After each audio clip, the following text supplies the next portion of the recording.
நம்ம ட்ரெடிஷ்னல் அரிசி வெரைட்டியான கருப்பு கவுனி அரிசி வச்சு ஒரு தோசை ரெசிபி இன்றைக்கி ஒன்று பண்ணியிருக்கேன். இந்த கருப்பு கவுனி அரிசி ரொம்ப rich in fibre, low glycemic index கொண்ட ஒரு அரிசி வெரைட்டி. இது நல்ல நம்ம ரெகுலர் ஒயிட் ரைஸுக்கு நல்ல ஒரு ரீப்ளேஸ்மெண்ட். இப்போது இந்த ரெசிபி தோசைக்கு அளவு என்னன்னு பார்க்கலாம். 1 கப்பு கருப்பு கவுனி அரிசி நான் எடுத்துன்னு இருக்கேன். ஒரு டீப் பர்பிள் கலராக இருக்கும் இந்த அரிசி. அதே 1 கப்பு இட்லி அரிசி அளவு. அதுக்கப்புறம் இந்த அரிசி அளவுக்கு 1/2 கப்பு உளுந்து. இதை நல்லா 3த்தையும் சேர்த்தே ஊற வச்சுருக்கேன். நல்லா வாஷ் பண்ணிவிட்டு 2-3 வாட்டி ஒரு 1/2 டீஸ்பூன் வெந்தயம் போட்டு 4-5 மணி நேரம் ஊற வச்சுட்டு தோசை பதத்துக்கு அரைச்சின்னு ஈஸியாக தான் அரைக்க வந்துடும். நம்ம தோசைக்கு இட்லிக்கு ரெண்டுத்துக்குமே இதே அளவுகளோடு பண்ணலாம்.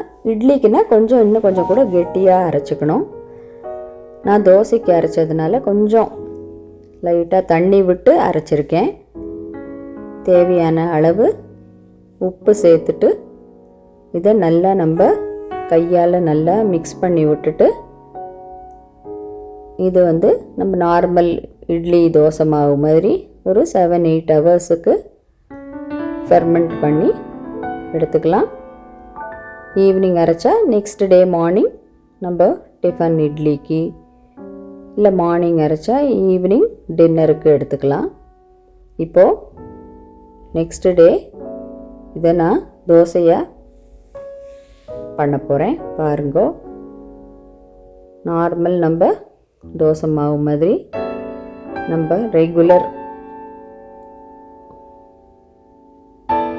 டைப்பில் இதை ரெடி பண்ண வேண்டியது தான்.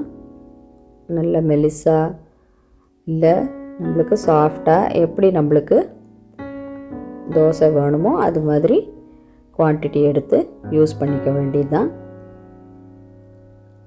கண்டிப்பாக நிறைய நியூட்ரியன்ஸ் இருக்கிறதுனால இது ஒரு ரொம்ப நல்ல ரீப்ளேஸ்மெண்ட். நம்ம வெறும் ஒயிட் ரைஸ் இட்லி அரிசி போட்டு தோசை இட்லி பண்ணுறதுக்கு இது ஒரு நல்ல ரீப்ளேஸ்மெண்ட். நல்ல ஈஸியாக எடுக்க வரும், ஒன்றும் பிரச்சனை கிடையாது. பாருங்க, ஒரு லைட்டு ஒரு லாவெண்டர் கலரில் இருக்குது தோசையே. ரொம்ப பியூட்டிஃபுல்லாக இருக்குது பார்க்குறதுக்கே இந்த தோசை. நம்ம நார்மல் சட்னி, சாம்பார், நம்மளுக்கு பிடிச்ச இட்லி மிளகாப்பொடி எது வேணால் தொட்டுண்டு இதை எடுத்துக்கலாம். நான் என்னோடய ஃபேவரட் வத்த குழம்பு பண்ணியிருந்தேன் அன்றைக்கி. ஸோ நான் அதை தொட்டு இதை எடுத்துக்க போகிறேன். கண்டிப்பாக இந்த ரெசிபி உங்களுக்கு பிடிச்சிருக்குன்னு நினைக்கிறேன்.